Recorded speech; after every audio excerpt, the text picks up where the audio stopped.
Drama do Yes é um daqueles álbuns sementadores de uma geração.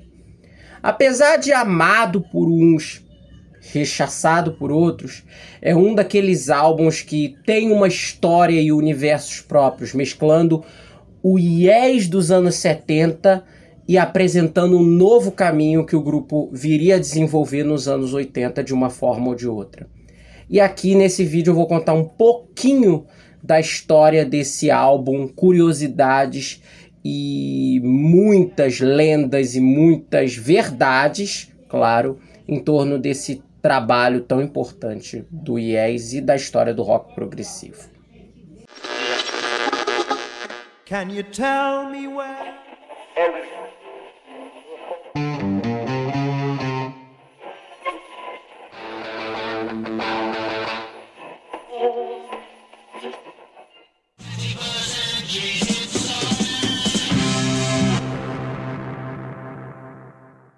Pessoal, eu sou Kelvin Araújo, estamos aqui em mais um vídeo do nosso canal. Antes de eu falar do que se trata o vídeo de hoje, eu peço para que vocês adotem o procedimento padrão de sempre, que eu peço a vocês aqui em todo santo vídeo. Abriu, deixou o like, ativem o sininho para as notificações se você não é inscrito no nosso canal. Se inscreva no nosso canal para receber muitos mais conteúdos sobre rock progressivo, sobre música progressiva como um todo.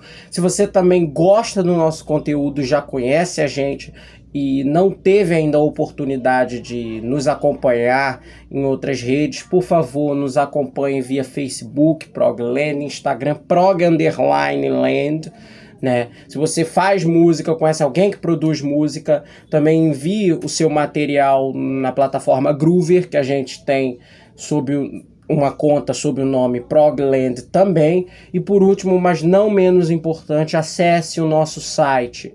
Lá vocês vão ter resenhas exclusivas de lançamentos do rock progressivo, da música progressiva, e também entrevistas, conteúdos que por acaso nós não podemos postar aqui no nosso canal, ou não temos como postar.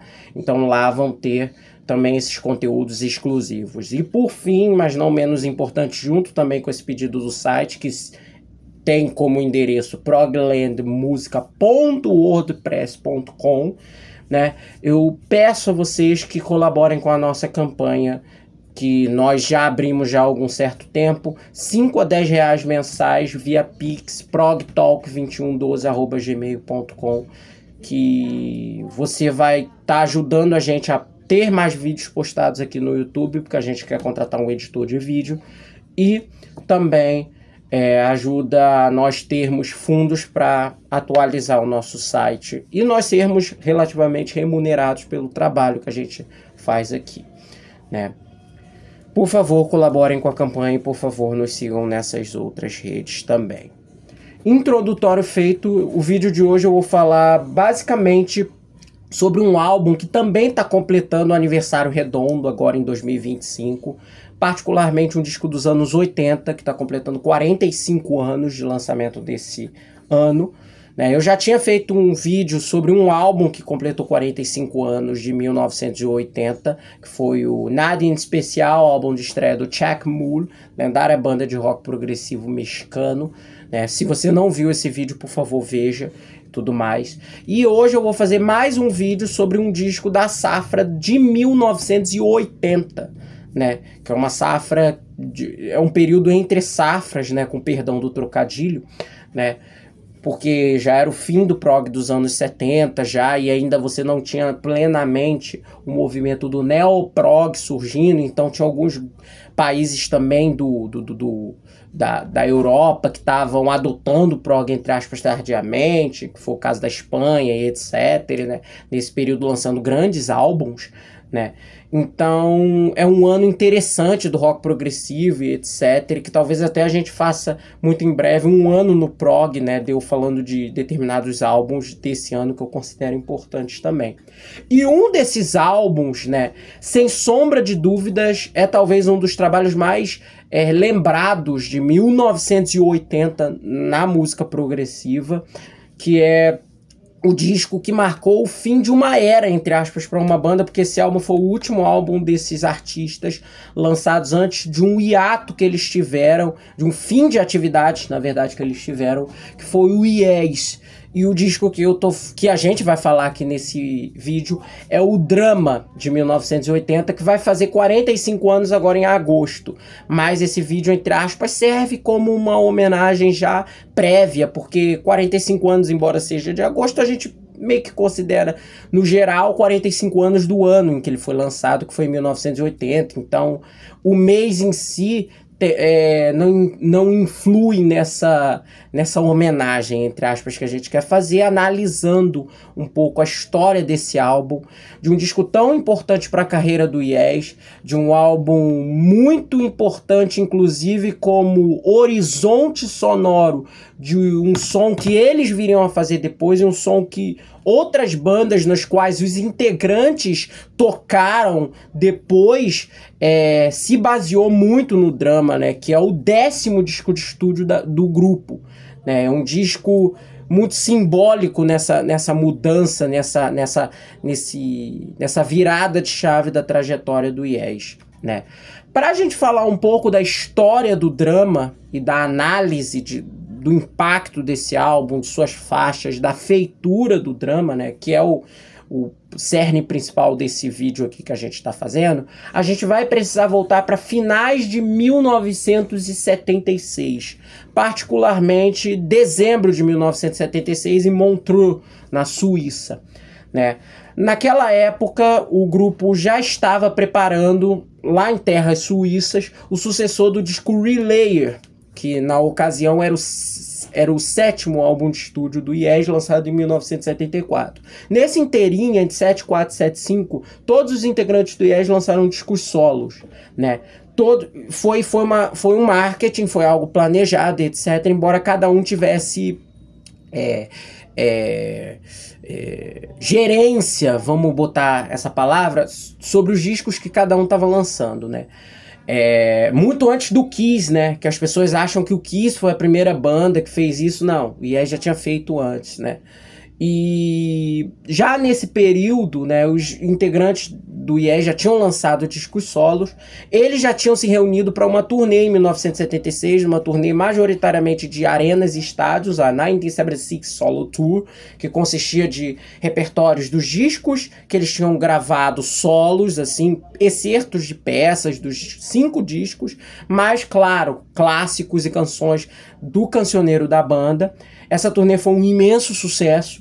No final de 1976, eles se reconectaram em Montreux, na Suíça, para começar o período de concepção e de gravação do disco posterior, né, ao Relayer. Já no início dessas sessões, o tecladista Patrick Moraz viu ali que o seu tempo com a banda já estava começando a ruir por uma série de boatos plantados pela mídia inglesa e que tinham fundamento da volta do Rick Wakeman, tecladista da banda, que tinha saído do grupo em meados de 1974, no primeiro semestre, e a volta do Wakeman acabou se concretizando, e nas sessões subsequentes de dezembro de 76 até julho de 77, resultaram num disco, que foi o Going for the One. Esse álbum, que foi o 8º disco do Yes na época, representou uma certa ruptura com o som que eles já estavam fazendo. Embora o disco seja primariamente uma gravação de rock progressivo, como todos os discos anteriores, o disco ele apresentava um Yes mais conciso, mais direto, com gravações e músicas muito mais curtas, né?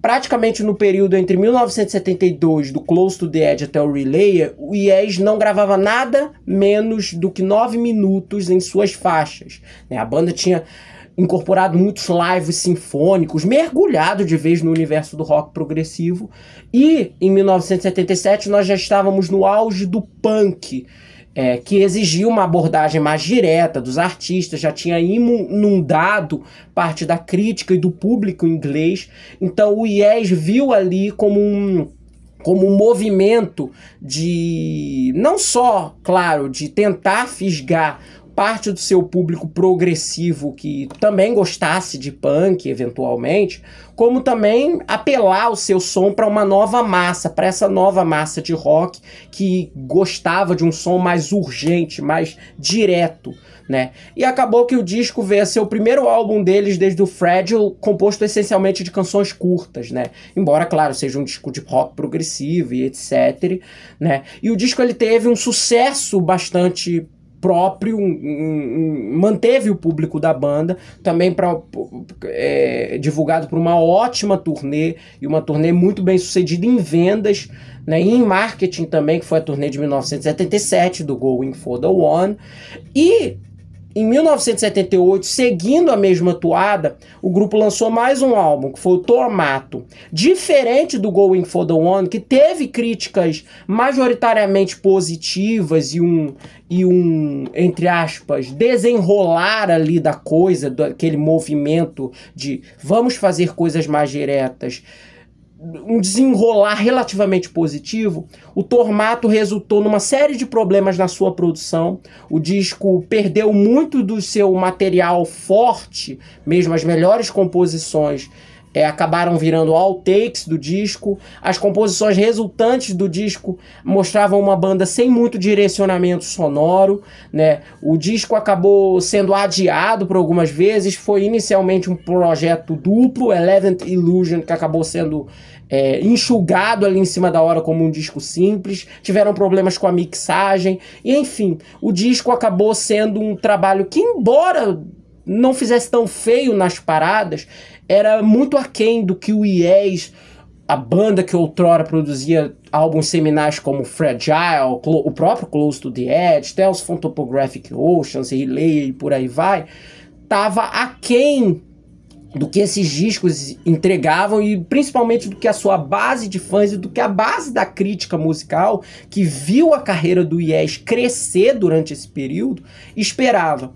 E o álbum acabou tendo, apesar de seus percalços, uma turnê muito bem sucedida, né? Que também viu o grupo já em uma maior rota de colisão com o movimento da simplificação da música, que a crítica e que, entre aspas, a indústria musical já esperava naquele período, né? Em 1978, entre 78 e 79, que foi a turnê do Tormato, né? Uma turnê que, lógico, ainda assim teve muita aceptação em arenas e etc. Algumas delas eles faziam shows, inclusive, no meio da arena, no formato In The Round, né? Que a banda veio a experimentar algumas vezes, inclusive, né? O Yes, eles tiveram, embora uma adesão por parte do público, o público continua indo nos shows, né? A banda tinha uma certa dificuldade, um certo olhar da crítica perante resenhas de shows, né? De, entre muitas aspas, se adaptar de vez aos novos tempos da música, aquela maior simplificação da música, e ao mesmo tempo que mantendo parte da sua essência sonora, né? Então, grande parte dos reviews dos shows do Yes na época era muito baseado nisso, né? Principalmente esses shows da turnê do Tormato, né? Os críticos apontavam, Chris Welch apontava que aquela coisa de capa do Rick Wakeman, né? Microfone do John Anderson pendurado no teto, aquilo ali já não casava mais tão bem com aquele momento da indústria musical. Final dos anos 70, com a ascensão da disco, o movimento punk, o movimento já pós-punk, inclusive, que exigia uma maior urgência da música, uma maior... digamos assim, uma maior dinamicidade, algo mais direto ao ponto, sem muitos floreios vanguardistas, sem muitos floreios progressivos, né, sinfônicos numa música, numa obra, né? E aquilo ali, para ele, para outros resenhistas, soava como algo datado, né? E é muito importante a gente falar isso porque no final de 1979 o Yes começou as produções para o seu 10º álbum de estúdio, né? Com essa formação, o John Anderson, Chris Squire, Steve Howe, Alan White e o Rick Wakeman, que tinha voltado para a banda lá em 76, que eu falei, né? Já nessas sessões, eles tinham desde o início uma ideia de precisamos atualizar o nosso som. Precisamos fazer um som que capture, entre aspas, o espírito do Yes, mas que também acene para esses novos públicos e para a crítica que tanto tá de certa forma pegando no nosso pé sobre esse anacronismo que eles acabam percebendo no nosso modo de se apresentar, no nosso modo musical, né? E eles já no início dessas sessões, que começaram mais ou menos entre novembro e dezembro de 79, eles contrataram um produtor que estava muito em alta na época, que era um cara chamado Roy Thomas Baker. Ele recentemente faleceu. Ele é um dos produtores mais conhecidos ali do cenário inglês britânico da virada dos anos 70 e dos anos 80. Ele fez um trabalho muito relevante na época, produzindo os 6 primeiros álbuns do Queen, né? Banda que a gente, inclusive, aqui já falou no canal, no Queen 2 e etc. Uma banda que dispensa apresentações. Mas na época, entre 78 e 79, o Roy Thomas Baker ele tinha ganhado muito espaço na crítica, produzindo os 2 primeiros álbuns de uma banda americana, né? Embora tivesse uma base de fãs muito inglesa, muito forte, que era uma banda chamada The Cars, né? Ele produziu o disco de estreia do The Cars, 78, e o Candy Old, 79. Né? Discos muito legais. E discos essencialmente voltados a uma estética rock, power pop, new wave. Né? O que mostrava como que aquele produtor tinha uma grande experiência, entre muitas aspas, em se conectar com esse público, até pelo fato dos discos terem obtido grandes vendagens e serem discos muito relevantes para a cena do power pop, do new wave da época, né? My Best Friend's Girl, Just What I Needed, Moving in Stereo, disco que eu adoro, inclusive, né?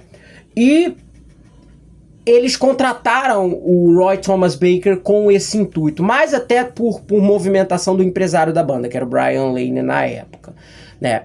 Eles se mudaram, eles saíram de Londres, na Inglaterra, foram para Paris, na França, né? Para gravar, eles preferiam gravar fora, lá na época e etc. Justamente até para evitar certos assédios da crítica estão chamando o Roy Thomas Baker. E na terra natal teria maior esse assédio justamente por parte da crítica inglesa, né? Já está ali na Inglaterra, já está alocada na Inglaterra. Então, eles indo para Paris, na França, meio que os blindava, né? E foi até uma sessão, né, que foi ajudada, entre muitas aspas, por um amigo muito forte da banda na época e etc., que era o Richard Branson, fundador da Virgin Records, né? Eles começaram a fazer o material dessas sessões e etc., e já enquanto eles estavam compondo e gravando, foi se desenvolvendo já um racha na banda. De um lado você tinha o John Anderson e Rick Wakeman, e do outro lado você tinha Steve Howe, Chris Squire e Alan White. O John Anderson e o Rick Wakeman acharam que o disco novo ele tinha que ter uma pegada mais pop, né, nas suas músicas e etc. E enquanto o trio achava que, embora tivesse que ter esse som mais radiofônico, esse som tinha que ser muito mais orientado às guitarras e aos baixos e uma seção rítmica mais pesada, músicas mais dinâmicas, que era uma urgência que eles notavam no punk, inclusive no movimento do pós-punk mais do pós-punk do que necessariamente do punk, que era o trabalho que o Roy Thomas Baker ou a equipe dele, né, porque ele trouxe ali engenheiros, assistentes, etc., né, eram mais entendidos segundo os integrantes da banda ou segundo o Brian Lane, né. Então, com esse lado, olha, precisamos de algo mais pop, né, algo mais melódico até, vamos dizer assim. Rick Wakeman e John Anderson. Enquanto Chris Squire, Steve Howe e o Alan White falavam, olha, peso maior no som e etc. Começou e acabou que as sessões não foram rendendo propriamente músicas. As músicas elas não passavam de meras demos, as composições não se desenvolviam porque os caras não chegavam num consenso de arranjos, em um consenso musical sobre direcionamentos das faixas, né? Eles chegaram até o fim do ano, tiveram uma pausa de Natal lá e etc. e voltaram para as sessões no início de 1980. Eles tentaram sair de Paris, na França, voltaram para a Inglaterra, né, para tentar fazer as sessões renderem lá, porque se não estavam rendendo na França, vamos tentar na Inglaterra e etc. Acabou que a situação não se resolveu, os impasses sobre os arranjos, sobre as músicas e sobre até o direcionamento sonoro do disco, que eles tinham que estar já em pronto, né? Não foi concluído, não havia um senso de unidade sobre temos um repertório, temos um cancioneiro para o nosso 10º álbum. As coisas pioraram ainda mais quando o Alan White sofreu um acidente e acabou torcendo o pé já nesse interim. E com o baterista de molho, algumas sessões eles inclusive vergonhosamente tinham que ter uma drum machine ali no estúdio para tentar fazer as vezes das partes das baterias. E acabou que as sessões não renderam nada. E no final de fevereiro de 1980, meses de trabalho, eles não tinham composições, não tinham muito menos a esperança de um disco finalizado. O Jon Anderson se cansou da situação e ele acabou saindo da banda. Na época, ele via o Yes como uma força desgastada criativamente, etc. Né? E ele, na época, estava desejando trabalhar com outros artistas, com outros músicos. Na mesma época, salvo engano, inclusive no mesmo mês, tinha lançado o disco de estreia dele com o Vangelis, em parceria titular, o Short Stories, que foi gravado no início de 79, no meio da turnê do Tormato, né? E que apresentava muito desse desejo do Jon de colaborar com outros artistas, de desenvolver seu próprio som e etc. Né? Essa linhagem até melódica pop que ele viria a investir no disco que ele lançou naquele ano solo, Song of Seven, e o disco posterior, que é o Animation, né? E o Rick Wakeman acabou voltando para a carreira solo dele, ele já tinha nome na carreira solo, para ele foi fácil, né? Porque com a saída do Jon não faria muito sentido ele continuar na banda, porque os dois eles estavam no mesmo lado criativo nesse impasse, né?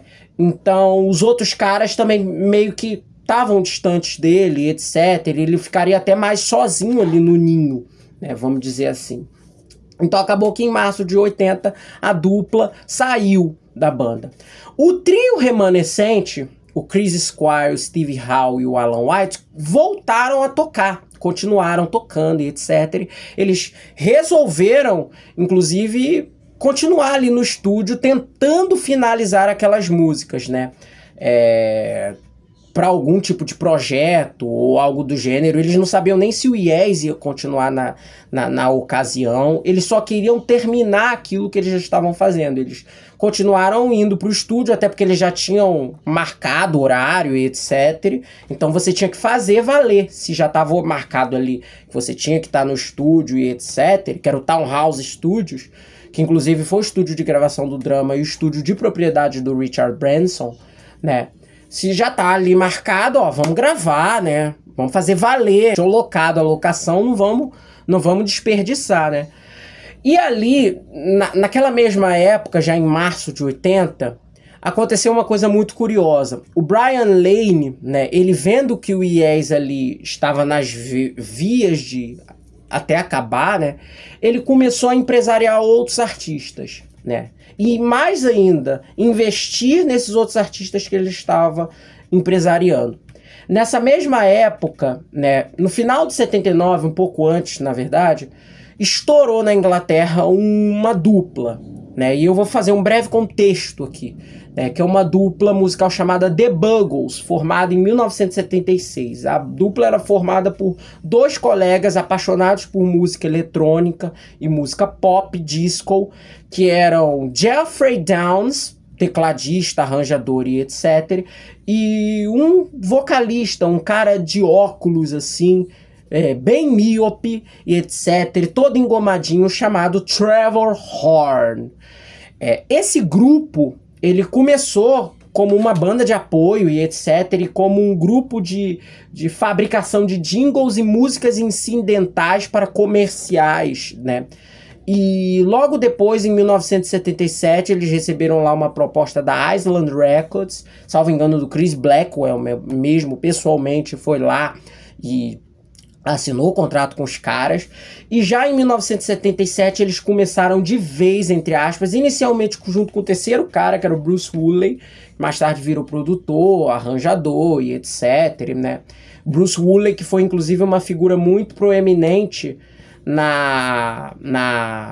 no início da carreira da Sinéad O'Connor, artista irlandesa e etc, mas enfim, né? E já naquela época eles começaram a compor músicas, compor material e etc. E no final de 1978 e início de 1979 eles começaram e finalizaram a produção do seu disco de estreia, chamado The Age of Plastic, um disco fenomenal, um álbum sensacional de progressivo, art pop, eletrônico, que é um álbum conceitual que ele reflete de uma maneira muito irônica, sarcástica e bem analítica também, com aquele típico humor inglês e etc., com alguns elementos nonsense, né, sobre a plasticidade que a indústria musical acabava sendo arraigada muitas das vezes perante o seu tratamento com os artistas, né? Algo que ironicamente atingiu o Yes nessa época.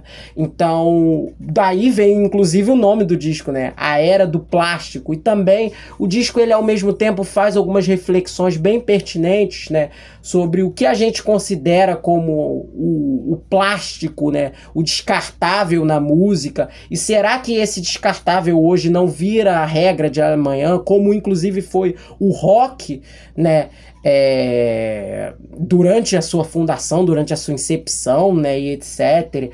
E é um disco conceitual atualíssimo e etc.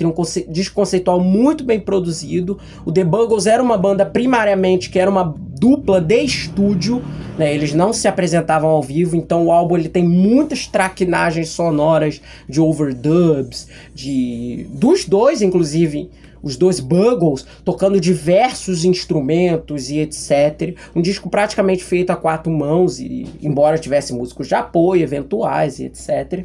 E esse álbum teve uma música, uma espécie de novelty song, aquela música diferentona, né, que estourou na Inglaterra, que foi uma música chamada Video Kill the Radio Star, uma música fenomenal que inclusive fala da chegada do videoclipe na indústria e etc, e faz inclusive esse paralelo sarcástico, analítico sobre como hoje, como o rádio, uma vez, entre aspas, quando foi fundado, foi considerado a morte da música raiz lá nos anos 40, nos anos 50, etc., na grande era de ouro do rádio, né? Agora vem a era do vídeo, dos vídeos musicais.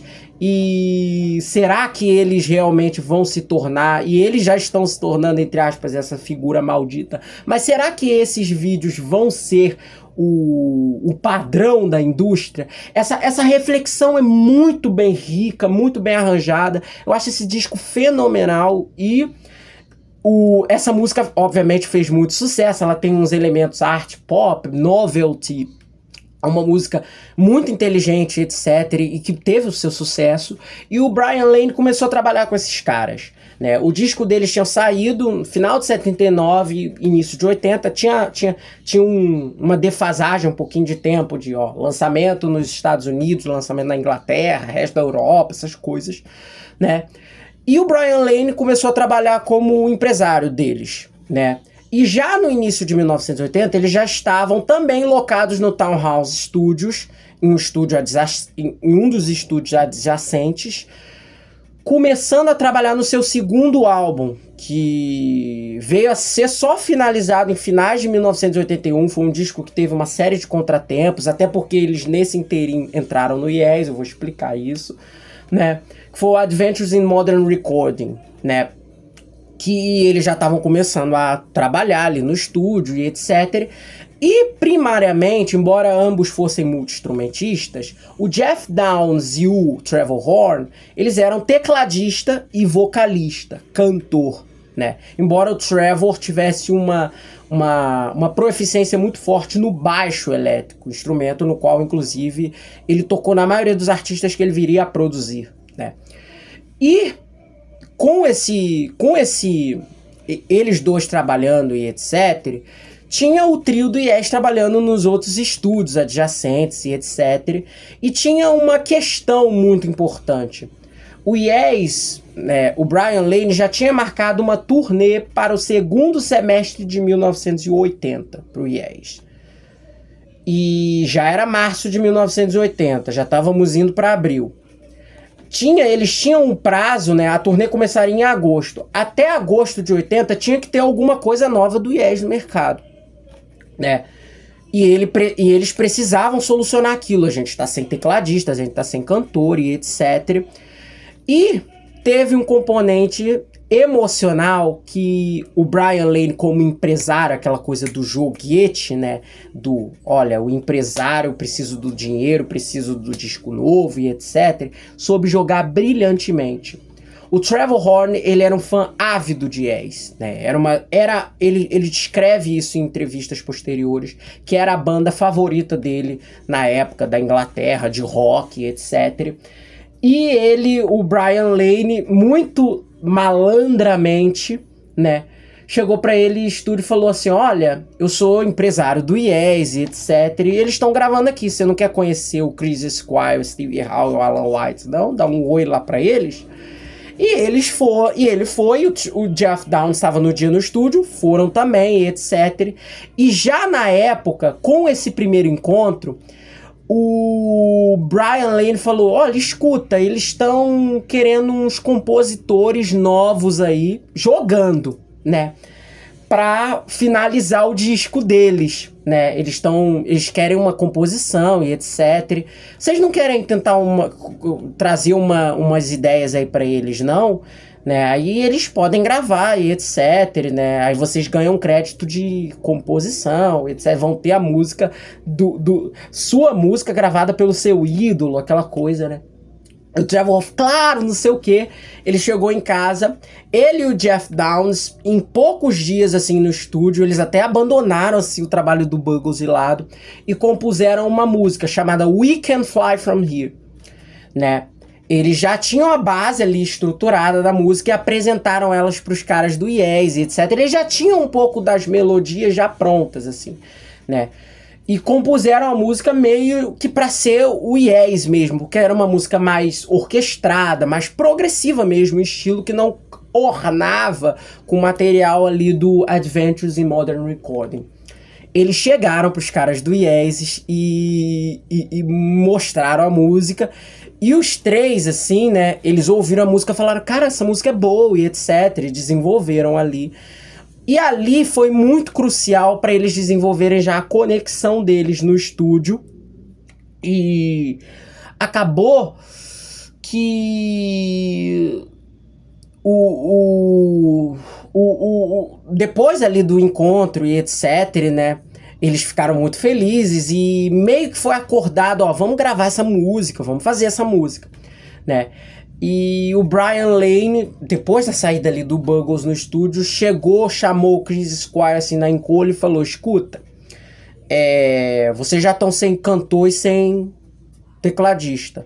Jeff Downes é tecladista, Trevor Horn é cantor. E o Chris Squire notou algo, né? Enquanto ele foi cantando a música, ele achou a voz do Trevor Horn parcialmente similar a um registro agudo do John Anderson, né?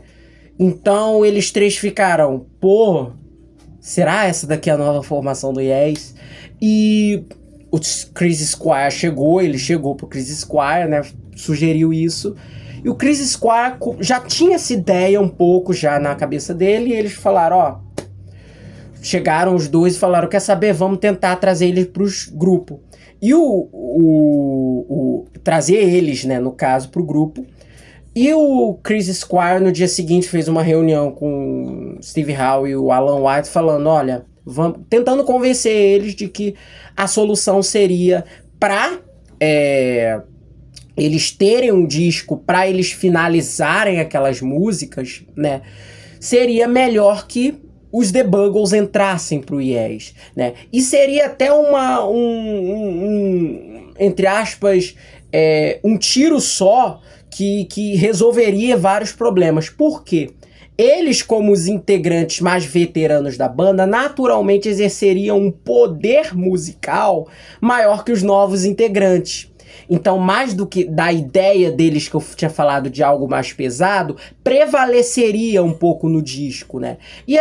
E além disso, eles teriam a participação da dupla para ajudar a arranjar e finalizar, né?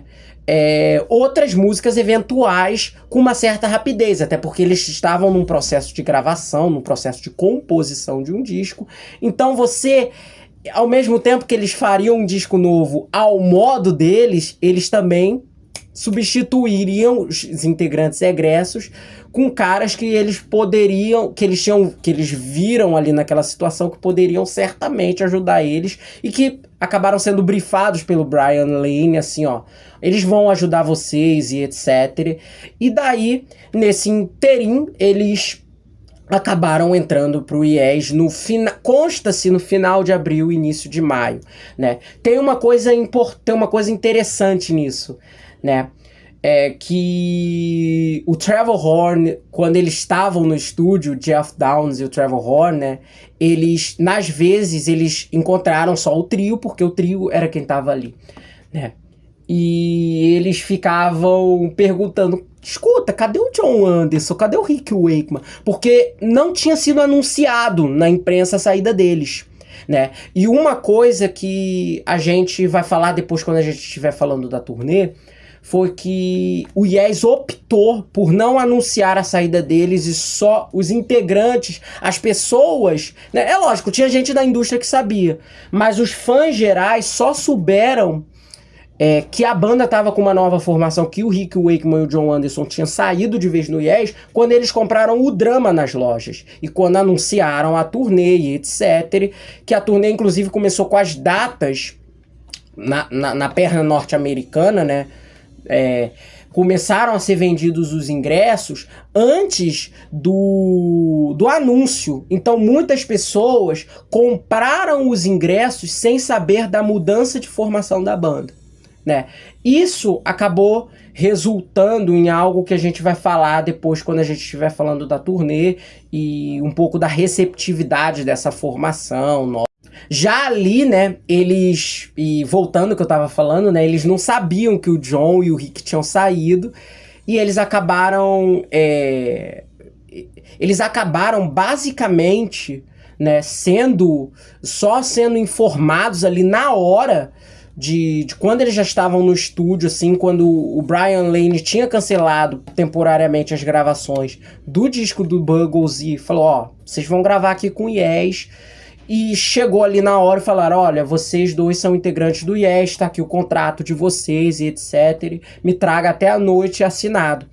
E o Trevor Horn, né, ele chegou inclusive a considerar não entrar pra banda, porque ele sabia da fortaleza da imagem e do som do Yes, muito calcados na figura do Jon. E ele chegou a cogitar, mas o Brian Lane e até os seus próprios familiares, até a esposa dele na época, né, noiva na época, que mais tarde ele se casou no processo, a gente também vai falar isso, que era Jill Sinclair, chegaram pra ele e falaram, cara, você tá tendo a oportunidade de entrar como cantor na sua banda favorita da vida, numa banda gigante da Inglaterra, talvez a banda mais seminal da história do rock progressivo da sua geração. Você não pode recusar essa oferta. E ele acabou não recusando, acabou considerando e aceitando. O Jeff, em consequência ali, também acabou aceitando. Ele viu aquele momento também como algo muito importante, pivotal para sua carreira ali como tecladista, como compositor e músico, né? Já que ele estava tendo a oportunidade de substituir o Rick Wakeman e etc. E até ele diz, né, que entrar no Yes durante a feitura do Drama o possibilitou sair das programações um pouco, dos ritmos cadenciados dos sintetizadores e olhar mais as linhas de teclado propriamente tocadas como arranjos de uma música e algo do gênero. Já com a mudança de formação, Brian Lane ele foi lá para conversar com executivos da Atlantic Records, falando um pouco da movimentação. Eles inicialmente viram com bons olhos a aproximação com os Buggles, até pelo sucesso ali relativo que eles tinham na Inglaterra. O drama é importante a gente falar. A maioria do drama foi gravado, inclusive, no próprio Townhouse Studios. Estúdios, inclusive, que os integrantes já estavam ensaiando, né? Eles gravaram majoritariamente lá, mas parte de gravações de alguns overdubs de guitarra e de teclados foram finalizados no Roundhouse e no Rex Studios. O disco ele teve um total aproximado de feitura até finalização de gravação de aproximadamente 2 meses, né? Como eu tinha falado, o Yes já tinha uma turnê marcada, então o Drama foi um álbum gravado, de certa forma, a toque de caixa. Tem algumas coisas que entre aspas, obstáculos que a banda teve que suprir para entregar o disco num deadline, porque eles tinham que entregar o disco até agosto, né? Então, basicamente, o disco ele tinha uma rotina, né? Parcialmente, isso influenciou no repertório. O disco ele tem 6 músicas e grande parte das músicas, o disco ele é pouco balanceado entre faixas propriamente feitas pelos 5, né? Isso, inclusive, é até um ponto que o Steve Howe, ele até um pouco tempo depois falou, pô, o Drama é um disco meio que coxa de retalhos, né? Porque de todas as 6 músicas do álbum, a única música que efetivamente foi composta pelos 5, produzida ali pelos 5, já em estúdio, em harmonia total, como uma formação, entre muitas aspas, foi Machine Messiah, do início ao fim, né? Já as outras músicas, 2 delas, White Car, né, e Into the Lands, já eram composições prévias do Buggles, que eles trouxeram para os caras do Yes e eles refizeram alguns tipos de arranjos ali, bem rápidos, assim. Into the Lands um pouco mais, porque ela era uma música bem mais simplista. Quando eu estiver falando da música, eu vou falar sobre isso, né? E White Car, uma música ali de vinheta, voz, teclado e etc, que já era uma ideia do Buggles, né? Enquanto as outras 3 músicas remanescentes, né, Does It Really Happen, Run Through the Light e Tempus Fugit, são composições que foram desenvolvidas ou que já eram ideias prévias já das sessões de 79, ou até antes, inclusive, a gente vai falar disso, ou também composições que já tinham sido desenvolvidas pelo trio, inclusive em termos líricos parciais, que embora todas as letras tivessem sido finalizadas pelo Trevor Horn, algumas ideias do Chris Squire continuaram no disco final, né? Já tinham sido desenvolvidas pelo trio. O Trevor Horn e o Geoff Downes tiveram menos envolvimento na construção instrumental dessas músicas, né? Inclusive, se vocês forem analisar, com exceção de Run Through the Light, que tem uma maior participação de teclados e sintetizadores, tem uma cor maior, Does It Really Happen e Tempus Fugit são músicas muito orientadas ao trio, né? Com elementos pontuais ali, participações pontuais de teclados muito esparsos. O teclado não é muito parte do arranjo da música como um todo, é uma música centrada no power trio, como a gente até percebe no arranjo, né? Então essa questão do fator, né, de termos um disco para ser gravado a toque de caixa, né, fez com que a banda tivesse que pegar conchas de retalhos de ideias que eles já tinham desenvolvido e tentar ali rearranjar ali com os 5 no estúdio. Felizmente isso gerou um disco espetacular, porque as músicas são muito bem tocadas, muito bem arranjadas, tem uma ponte entre o Yes dos anos 70 e o Yes dos anos 80, um Yes contemporâneo ali, muito bem feita e que soa muito bem gravado, bem captado e bem performado, né? Foi uma produção muito feliz, que também enfrentou percalços, porque quem inicialmente as produções seriam feitas pelo Ed Offord, né? Seria a primeira produção dele desde o Related 74, né? Mas ele acabou tendo uma série de entreveros com Steve Howe no início das sessões à vera do estúdio, né? As sessões já de gravação, né? Porque eles ensaiaram muita coisa, até para finalizar arranjo, né? Essas coisas, né?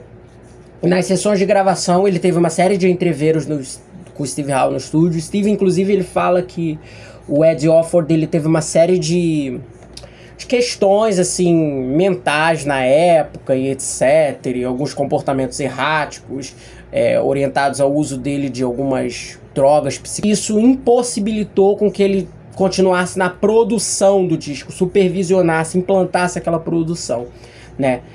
Com alguns meses de trabalho e eles precisavam entregar aquele disco até agosto, né? Eles chegaram... Consta-se na imprensa da época que alguns outros nomes chegaram a ser considerados para assumir aquela produção, né? Ó, Simon Hayworth estaria trabalhando com Yes no estúdio e etc. Não, alguns desses nomes acabaram, obviamente, sendo relegados à engenharia sonora, né, de estúdio, que foi o Hugh Padgham, que viria a trabalhar, inclusive, a partir de 81 com Genesis, né, como produtor, engenheiro de som também. E acabou que já nessa época cogitaram-se alguns nomes, mas o álbum acabou todo sendo finalizado após uma breve procura por produtores pelos próprios integrantes do Yes, capitaneados inclusive pelo Trevor Horn. Ele já tinha muita cancho ali de produção, que era a carreira que ele veio desenvolver depois. Inclusive ele gostava muito de produzir e teve uma participação muito substanciosa e bem feita, porque o disco é muito bem produzido, no Age of Plastic, que eu citei, mais ainda no segundo disco, que foi o Adventures in Modern Recording, do Buggles, né? E a produção acabou sendo finalizada pelo Trevor Horn, com participação muito assistencial, vamos dizer assim, mas eles ajudaram e etc, tanto em termos de performances como captação de sons e coisas do gênero, com o Chris Squire e o Steve Howe ali, né? Embora todos os integrantes ali, entre aspas, meio que eram autoprodutores das suas próprias performances, assim, em estúdio, né? Eles eram uma banda relativamente democrática, etc, com uma outra coisa do, faz as suas guitarras assim, etc. Mas com exceção disso, os integrantes tinham mais ou menos uma noção e um desprendimento muito grande do que eles queriam para as performances. O Alan White, ele fala que as sessões do drama, né, o finado Alan White, foram algumas das sessões que ele mais gostou de gravar no Yes, justamente por esse caráter assim do toque de caixa e do... Olha, nós estamos aqui fazendo as coisas e a gente está tentando fazer as coisas assim de uma maneira muito livre até, né? Apesar do grupo estar numa certa pressão por deadline, etc, né? Então teve esse caráter muito na obra, né? O Steve Howe, ele também fala sobre as suas próprias gravações de guitarra e ele diz que o Drama foi um dos discos que ele gravou as guitarras mais rápido na vida dele, porque durante o período em que eles estavam desenvolvendo as músicas, ele tinha muitas ideias de guitarra, assim, no estúdio e etc. Então, muita coisa ele regravou, né? E ele gravou todas as guitarras do disco em 2 semanas, né? E ele fala que ele teve total liberdade, assim, não teve... aquela coisa de refazer muitas partes sob o jugo de alguém. Ele mesmo quis refazer Quando mandaram algumas das masters iniciais, né? Algumas das demos até, porque algumas músicas tiveram demos finalizadas assim em estúdio. Circulam até coisas assim paralelas na internet. Falaram assim, as guitarras... você acha que essas guitarras não estão muito pesadas, não? E ele falou, não tem nada pesado, deixa assim, né? E isso, de certa forma, essa cor diferente, assim, das guitarras do Howe, porque as guitarras do Howe soam muito pesadas no Drama, né? Soam, ao mesmo tempo, muito incoloradas no som que o grupo queria fazer, né? Elas têm diferentes texturas. Ele usa uma lap steel em Into the Lens. Eu ia falar I Am the Camera, né? Você tem ele usando aquela Telecaster com coisas mais cadenciadas, até uma influência um pouco de escado, do two-tone, né, em Does It Really Happen? Então ficou um som muito cristalino até, né? É um disco que soa muito bem, né? E parte disso a gente tem que falar também da engenharia de som do álbum, né? Que foi assumida pelo próprio Hugh Padgham, né? Após o nome dele, na época, muita gente da imprensa ventilou ele como produtor, né? Mas não é bem o caso, ele atuou mais na engenharia sonora, né? E com participação eventual do Gary Langan, que também era da equipe do Trevor Horn, já o conhecia e etc., como engenheiros, né, do disco finalizado. Uma coisa interessante é que quando eles estavam no período de finalização, justamente por causa dessa coisa do deadline, etc. Eles já tinham passado um perrengue lá com o Eddie Offord, algo do gênero, né? O Trevor Horn, ele sofreu uma pequena questão, né? Ele na época já estava noivo e se casou com a Jill Sinclair, e ele tinha decidido, ele ia passar na época, no meio da gravação, o casamento já estava marcado e etc, muito antes dele entrar no Yes e algo do tipo, e ele tinha reservado justamente o período do meio do ano para lua de mel em Miami, que ele passaria com a Jill Sinclair, né? E ele acabou tendo que adiar em cima da hora a lua de mel. Ele passaria aproximadamente 2 a 3 semanas lá, majoritariamente na região de Miami Beach, né? É uma região mais sunny, assim, né, de Miami. E acabou que, justamente por causa desses atrasos, por essas questões de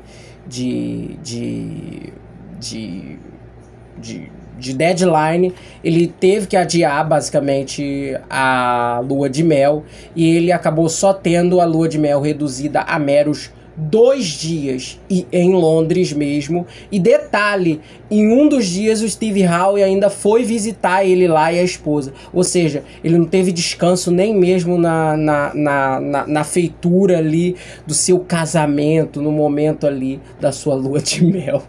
O disco ele já abre com do que eu considero uma das melhores músicas da trajetória do Yes, que é Machine Messiah, né? De acordo com o Trevor Horn e o Steve Howe, eles dizem que toda a música foi finalizada em 2 dias no estúdio, né? E que basicamente apresenta muito bem o cartão de visitas do drama. Já nesses primeiros 2 minutos de música, naquele instrumental assim, né? E nos primeiros acordes e nas primeiras estrofes já cantadas, né? Você já percebe muito do tom do disco inteiro, um Yes mais cru, mais direto, muito orientado inclusive ao pós-punk, né? E que basicamente tem muito dessa estética no disco, os sintetizadores muito mais texturais assim do Geoff Downes, até por limitações técnicas, né? Ele nem se compara ao Rick Wakeman, mas muito tecnológicos que inundam aquela faixa, tornam ela grandiosa e etc. Mas ao mesmo tempo é uma música que soa fresca, para aquele ano de 1980 e etc, né? E foi uma música, e é a música, como eu tinha falado, que a gente pode considerar que foi a única música, com exceção, claro, de outtakes, né, que a gente vai falar daqui a pouco, né, que foi finalizada por toda a formação em conjunto. Eles fizeram a música do zero. Isso é muito bom, né? E você sente aquela sinergia, as baterias do Alan White, os vocais do Trevor, as harmonias dele com Chris Squire, as linhas de teclado do Geoff Downes, que embora sejam, como eu falei, muito texturais, assim, do aqueles switches, né, dos teclados, você tem momentos muito melódicos que casam com aquele riff, né, que é sensacional, do dun, dun, dun, dun, dun, dun, dun, dun, dun, dun, que é sabá puro, né? Mas ao mesmo tempo você também tem essa técnica, a seção instrumental ela é muito bem intrincada ali, e tem nessa instrumental uma citação à quinta sinfonia de órgão de Charles Widor, né, que é um compositor francês, um organista francês. Ele era um organista da era romântica e etc. Ele salvo engano, né, os trabalhos dele, né, eu não fiz roteiro pro vídeo, então tô tentando lembrar aqui, mas majoritariamente, né, os trabalhos dele são do trabalho do final do século XIX, né, do início do século XX, onde ele teve muita repercussão, né, dos trabalhos dele para ensinos de piano, órgão. E o Jeff Downes, ele aprendeu essa quinta sinfonia quando ele era criança. Vale lembrar que o Jeff Downes, ele teve treinamento clássico, tá? Ele teve treinamento formal, ele realmente foi para uma escola de música, e diferente dos outros caras da banda que meio que faziam a música por entre aspas, instinto, né? Instinto e sobrevivência. E o Jeff, ele tinha esse treinamento formal que ajudou eles até na feitura dessa música, porque aquela keyboard break do é muito boa, né? É muito inesperada e boa. Se você ouve a música pela primeira vez, você não associa, né? E Machine Messiah, né? As letras do drama, elas são muito oriundas de um estilo de letra, entre aspas, mais surrealista e mais até, entre aspas, imaginativa, sem muitos significados e etc., que o Yes já produzia com o John Anderson. O Trevor Horn, ele procurou fazer essas imagéticas, embora aqui ele tenha utilizado um pouco de referências, claro, de nuances até tecnológicas que ele gostava já de falar nas músicas do próprio The Buggles, né? Então Machine Messiah e etc. É uma composição que fala muito, né, sobre essa maquinaria e etc., que transforma as pessoas, como o próprio título da música né? Também fazendo algumas referências até à invenção do próprio videoclipe, né? O The Singular Eye, que é o formato da câmera, né? Uma câmera tecnológica, que é uma ferramenta tecnológica e que era utilizada como captação do videoclipe da imagética também. Então é uma música que faz esses tipos de nuances sonoras, embora a interpretação seja absolutamente livre, né? Então a música, eu considero ela uma das minhas músicas favoritas da banda, um top 10 pra mim, né? É uma pena que durante muitos anos as canções do drama ficaram fora do repertório do Yes, né? E existem versões, né? Muitas pessoas falam que o John Anderson se recusava a tocar. Já o John, ele fala que, nunca me recusei a tocar, eles que não queriam deixar eu cantar e etc, né? Mas uma composição como Machine Messiah é uma daquelas músicas que a gente ouve e fala, pô, isso aqui faz falta no repertório do Yes. Não à toa, a canção ela foi regravada por inúmeras pessoas. Vocês acham aí versões de Dream Theater tocando essa música na internet, Porcupine Tree já regravou ela. Em seguida, o disco veio uma vinheta de 1 minuto, uma canção chamada White Car, que na verdade se envolveu, né, um excerto final, né, de uma peça chamada Man in a White Car, que o Jeff Downes tinha composto. Originalmente essa música seria instrumental, nas demos iniciais que o Jeff tinha escrito, mas depois ele tinha uma peça lá de teclado e etc, que inclusive já tinha sido desenvolvida pelo The Buggles, já no período de processo do Adventures in Modern Recording, né? E a peça lá tava um dia jogada no estúdio, etc. E durante uma das visitas, né, foi uma música que tinha inspirações já prévias, né, porque o Homem no Carro Branco é uma referência ao Gary Numan, ícone do punk, do pós-punk, que tinha estourado com Tubway Army no final dos anos 70 e já tinha lançado seu disco de estreia também em 1979, que tinha feito Double Bills, assim, com artistas que eram ligados ao universo ali do próprio The Buggles e etc, outros grupos, né, que foi eu acho que o nome do disco dele é o Our Friends Electric, né? O de 79, eu tô falando aqui besteira.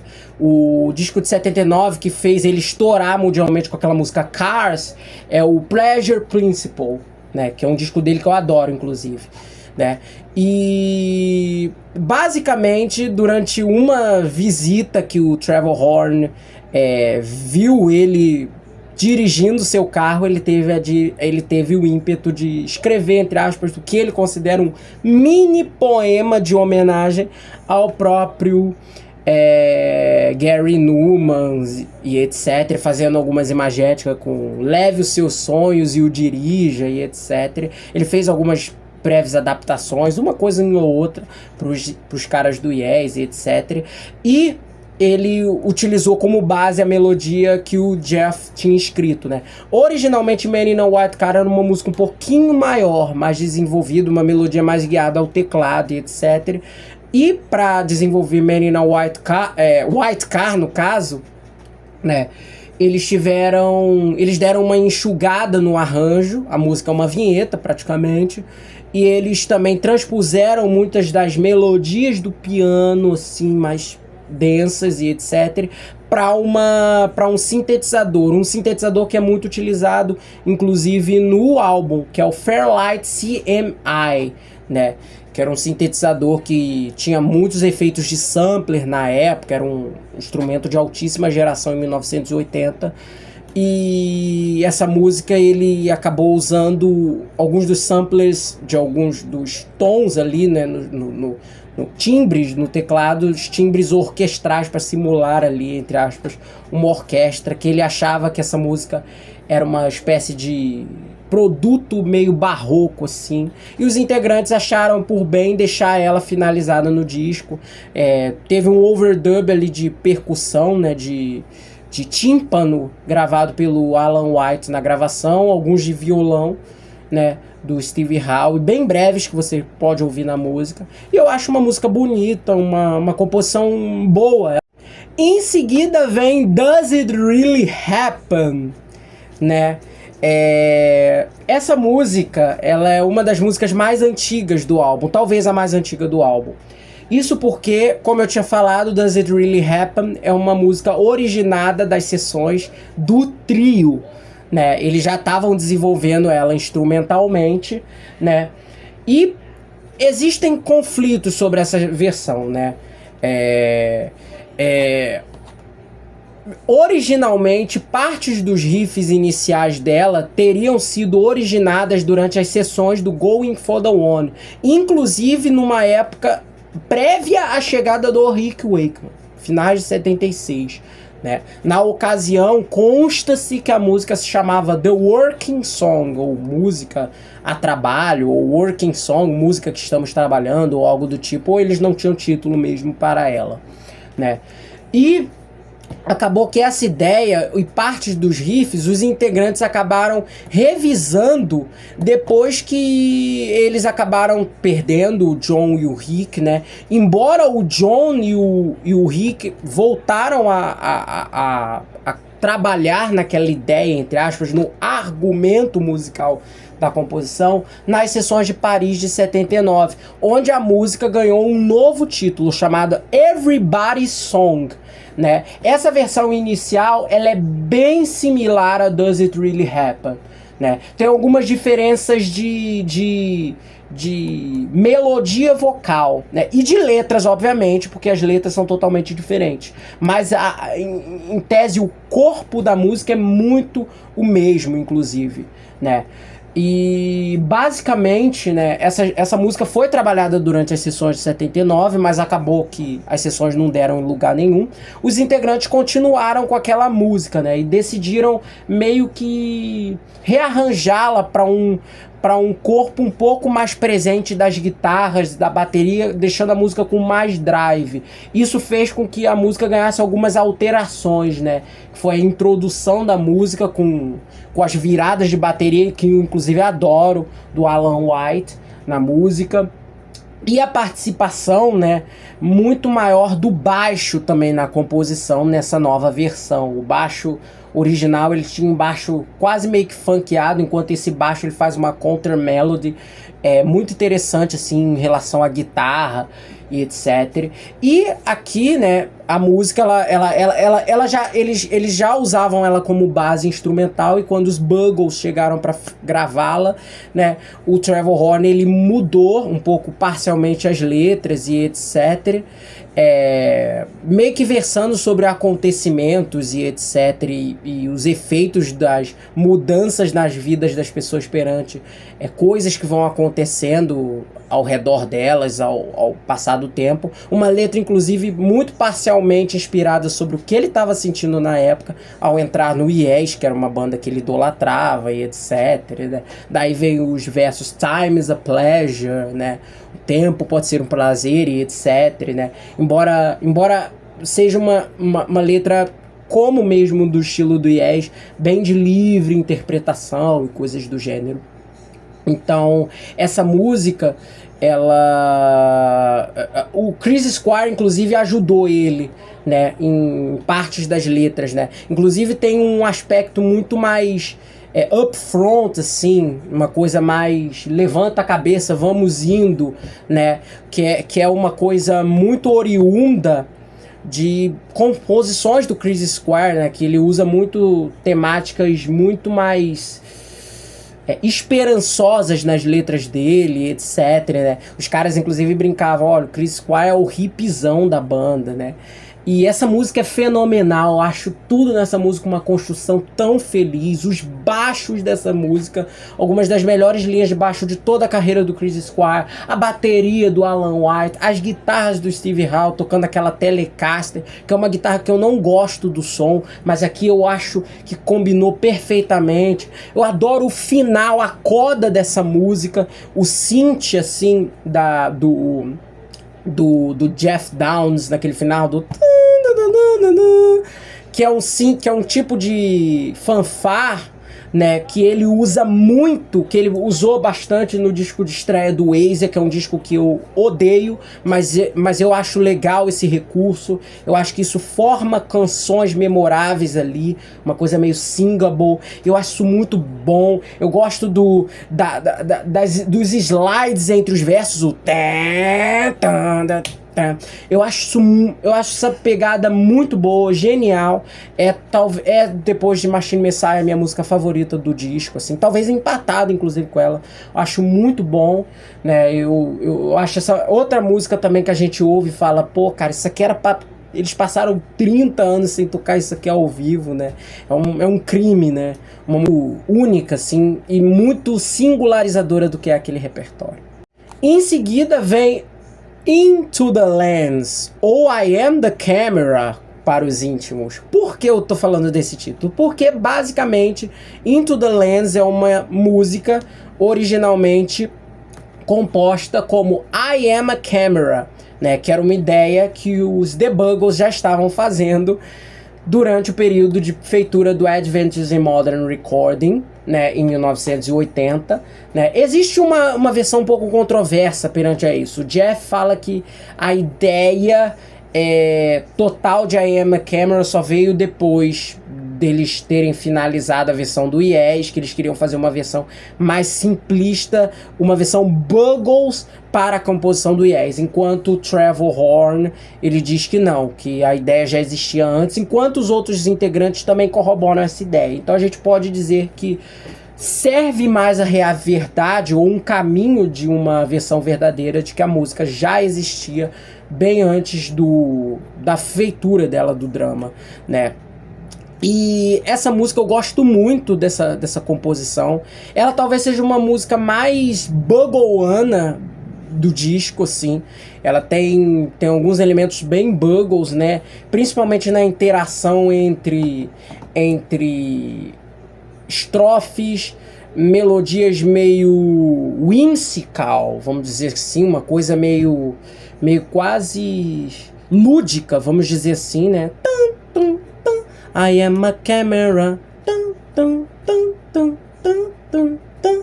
Esse jogo de arranjos lembra muito os trabalhos do Buggles, né? Então, essa música, né? O Trevor, ele fala que já era uma ideia que ele já tinha e etc. E que durante um dia lá que eles estavam mostrando ideias de músicas pro trio remanescente, pro Brian Lane, eu acho que ele tava no estúdio na ocasião. Eles falaram, pô, o Chris Square tinha falou, pô, por que a gente não rearranja essa música aqui como algo do Yes, né?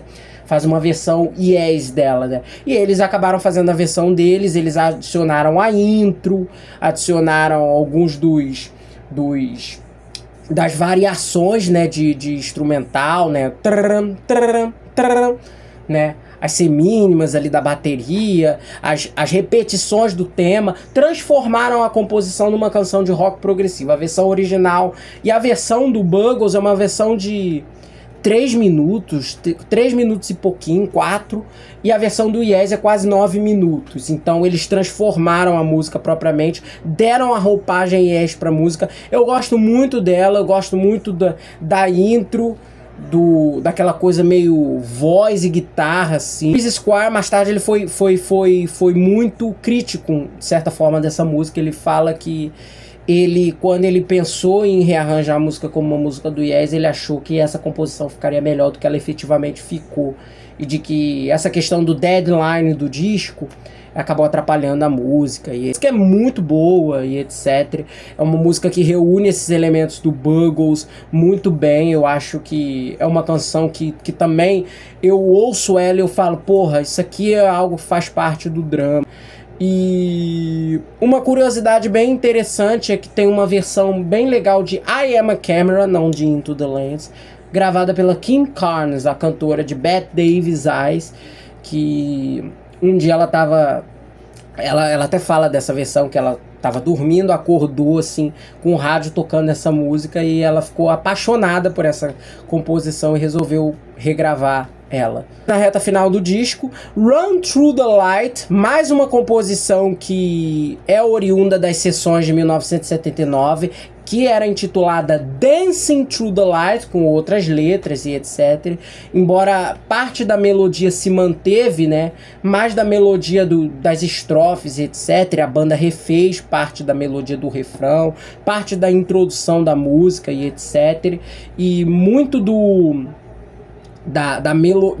corpo melódico dela, né, teve uma alteração pelo The Buggles, porque a música é a única música do disco em que o Chris Squire não toca baixo. O baixo da música é tocado pelo Trevor Horn, ele toca inclusive um baixo fretless, né, aquele baixo sem trastes na música, a fim de dar uma coloração diferente para a música, deixar a música mais interessante, etc. E o fato é de que a instrumentação dessa música ela é um pouco barroca também, me lembra esse momento mais barroco de White Cara ali, né, o Trevor Horn, ele até brinca também, né, que porra, o Chris Squire é um mestre, assim, do baixo, e eu fiz a loucura de gravar o baixo dessa música, e eu demorei mais de 15 horas entre 2 dias de gravação para finalizar uma parte de baixo que eu achava legal e etc, né. E foi uma música que pra ele foi difícil gravar o baixo, etc. Run Through the Light é uma música que particularmente eu também gosto, mas eu acho ela um pouquinho inferior às demais músicas do disco, embora seja uma música, claro, muito boa, assim, né? Mais de metade de canções do Tormato, por exemplo, são inferior. Ela dá um pau na metade de músicas do Tormato, por exemplo. Eu acho uma música bem...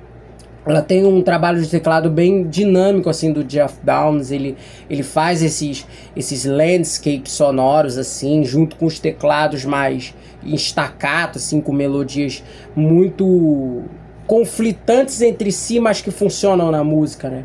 Então eu acho essa música bem bacana. Eu gosto muito da interação, do vocal dele, do...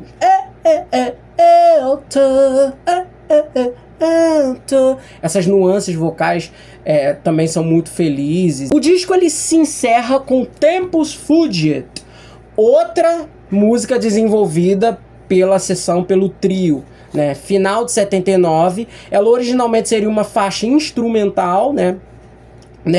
Ela basicamente teve algumas variações e etc. E originalmente a música foi intitulada Tempus Fugit como uma instrumental, né?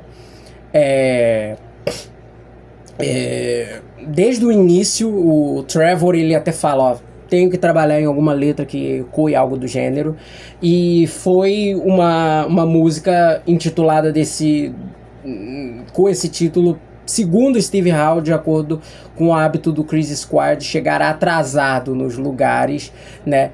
Embora seja uma versão, o nome da música em latim seja O Tempo Voa, o Tempo Ruge, né? O tempo, Tempus Fugit, né?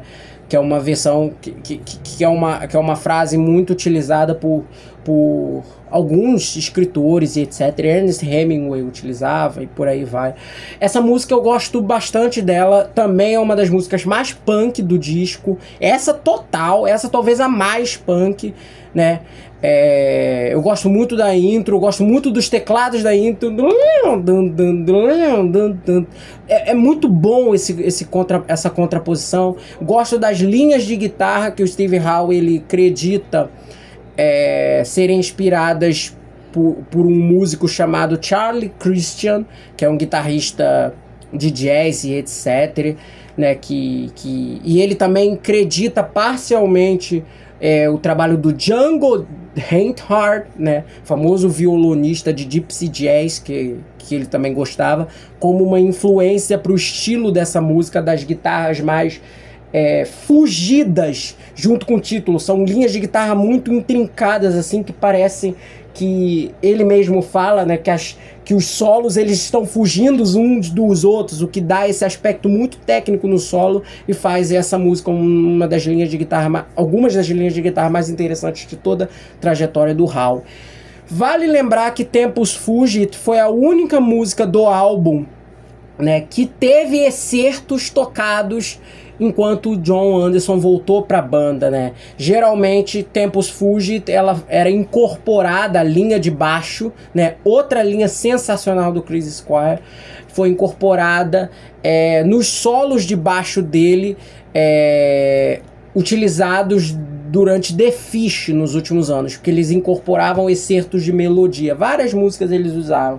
Eles usavam On the Silent Wings of Freedom, Tempus Fugit, às vezes eles incorporavam Sound Chaser, de vez em quando também uma versão um pouco alterada da linha de baixo dele de Release do Tormato também.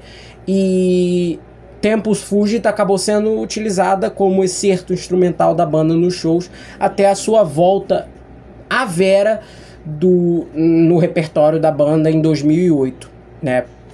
Vale lembrar que, encerrando agora o disco, né, outras músicas foram gravadas durante as sessões, outras 3, né? A primeira que eu citei, que foi a primeira música que eles compuseram e gravaram juntos, que foi We Can Fly From Here, né, que foi gravada e etc. durante as sessões, né? Ela originalmente acabou não entrando no disco, mas foi tocada durante todas as datas da turnê de 1980, né? E também vale lembrar que outras 2 músicas também foram gravadas. Uma música chamada Song Number 4, Satellite, uma música instrumental. Consta-se que durante um período ela foi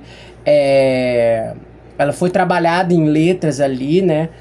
Mas esse registro. A terceira música chamada Have We Really Got to Go Through This, né? Que acabou tendo seu título diminuído para Go Through This, né? E essa também foi tocada na turnê de 1980 do Drama. Essas músicas todas não foram disponibilizadas em single nem nada do gênero na época, mas todas elas acabaram sendo gravadas posteriormente e acabaram tendo versões oficiais, né? We Can Fly From Here acabou sendo inicialmente desenvolvida como de uma música de 5 minutos e meio, 6 minutos, para uma música de 9 minutos com mais nuances, para as sessões do Adventures in Modern Recording. Mais tarde, 30 anos depois, no disco Fly From Here de 2011, a música ela foi expandida para uma suíte de 23 minutos, com novas sessões adicionadas, reprises musicais e etc.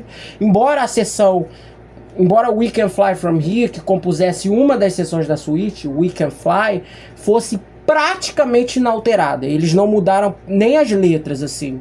A versão que vocês ouvem de 1980, no The World Is Live, de 2005, que é a única versão oficial lançada, mas vocês acham uma porrada de bootleg aí com essa versão, porque ela foi tocada em todos os shows de 80, é praticamente um copia e cola de We Can Fly. Eles não mudaram nada. As letras são as mesmas, né?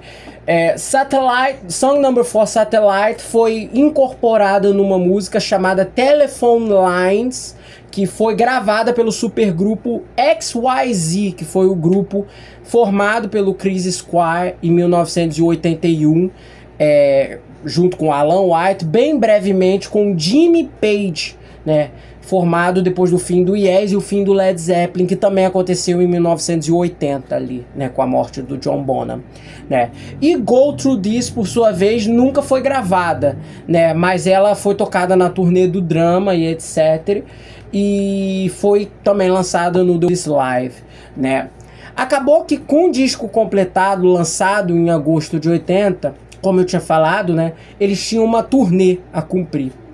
E a turnê, o disco acabou promovido com uma turnê. A turnê do Drama, ela foi dividida em 2 etapas, América do Norte e Inglaterra, né?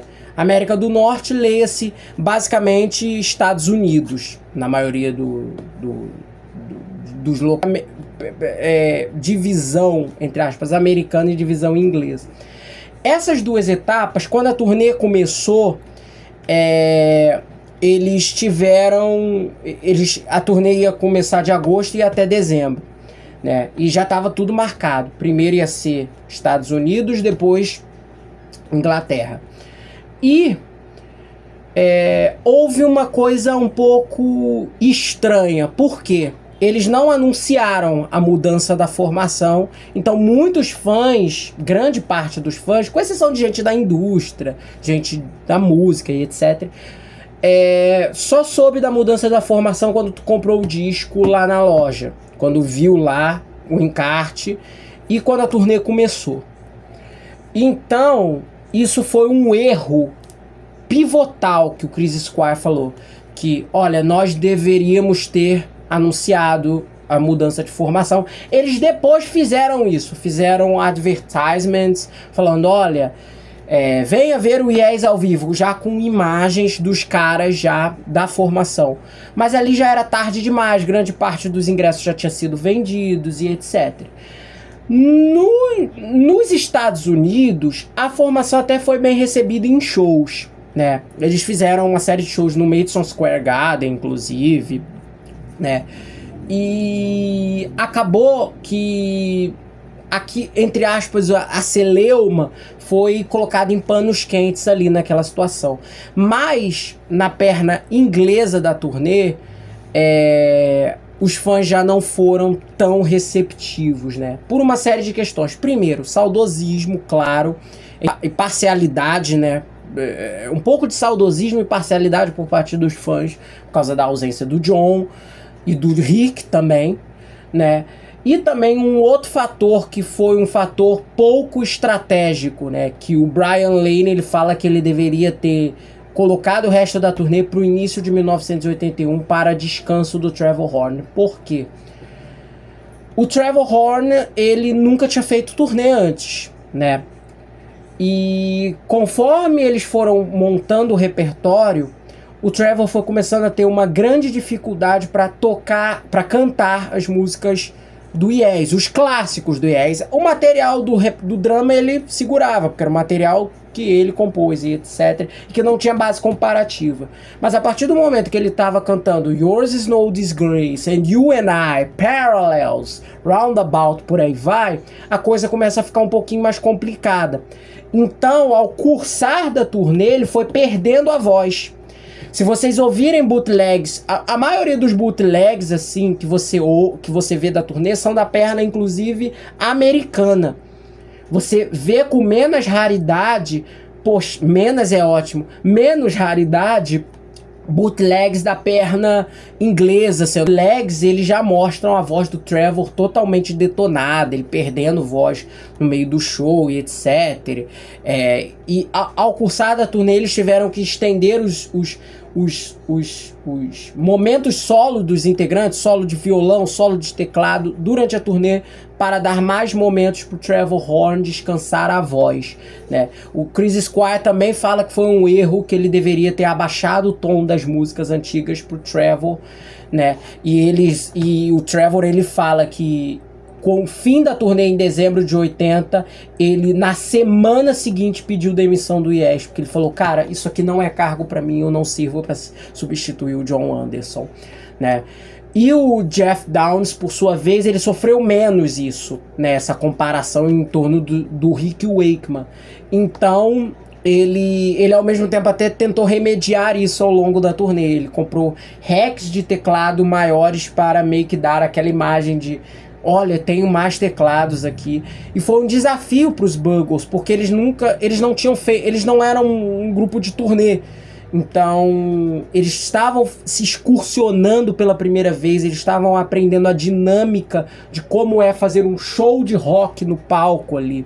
Então, isso foi difícil para eles, eles não tiveram muita preparação. Embora na perna americana, por exemplo, a quantidade de os shows que eles fizeram no Madison Square Garden tenham sido alguns dos momentos legais da excursão, essa reta final dos shows, né, em Londres, na Inglaterra, a má receptividade, os erros assim, de preparação por parte principalmente do Trevor Horn, acabaram custando a imagem da banda e a permanência dela, né? Porque a turnê acabou em dezembro de 80, o Trevor Horn acabou na semana seguinte, a turnê acabou, eu acho que na segunda semana de dezembro, foi uma semana antes do Natal de 80, acabou a turnê e o Trevor chegou e falou, cara, eu tô indo embora do Yes, eu não vou ficar mais nessa banda. E logo depois da saída do Trevor, eles ainda ficaram ali um tempinho para ver o que eles estavam fazendo. E o Chris Squire e o Alan White, eles também sentiram que era hora do grupo dar um tempo na parada das atividades. Consta-se que eles dois teriam chegado pro Steve Howe e Jeff Downes e falaram, olha, se vocês quiserem continuar com o Yes com uma nova formação para 1981, vocês podem, né? Mas eles dois optaram por não fazer isso e tava ali encerrada mesmo o Yes ainda em 1980, né? Eles fizeram um anúncio, o Brian Lane só anunciou o fim oficial do grupo em março de 1981 num comunicado com a imprensa. Já na mesma época eles lançaram uma coletânea, o Classic Yes, que é uma coletânea basicamente de materiais da época do John Anderson, mais clássicos e etc. E daí, inclusive, o título da coletânea. E também nessa mesma época, nesse gap, eles lançaram o Yes Shows, que era um disco ao vivo que eles iam lançar, inclusive, em finais de 79, mas com a mudança toda de formação, eles engavetaram o projeto e desengavetaram nesse período para, entre aspas, ter um produto novo do Yes, terem produtos novos do Yes na loja e silenciar os rumores que já estavam rolando antes do lançamento, antes do anúncio oficial de que a banda já estava separada, né? Acabou que mais tarde, naquele ano de 1981, o Trevor Horn, ele passou a investir na carreira dele de produção e etc. Ele consta até que fez cursos para aprimorar seus conhecimentos, finalizou o segundo disco do The Buggles, que é o Adventures in Modern Recording, e a partir do ano de 1982 ele começaria a sua trajetória como produtor produzindo diversos nomes, Pet Shop Boys, Frankie Goes to Hollywood, Seal, muitos deles descobrindo ali propaganda e etc, sendo um dos maiores produtores da sua geração e um dos maiores produtores da história da música pop, né? O Jeff Downes e o Steve Howe acabaram formando, ainda lá naquele ano de 1981, o Asia, junto com o John Wetton e o Carl Palmer, esse oriundo do Emerson Lake Palmer, outra banda que também tinha encerrado, né? E lançariam o disco de estreia deles de 1982, o álbum mais vendido de 1982 nos Estados Unidos, com hits mundiais e etc. Já o Chris Squire e o Alan White acabaram formando esse grupo XYZ, junto com o Jimmy Page. Consta-se que o Dave Lawson, que era tecladista de estúdio, que foi tecladista inclusive do Greenslade, tocou nessa banda.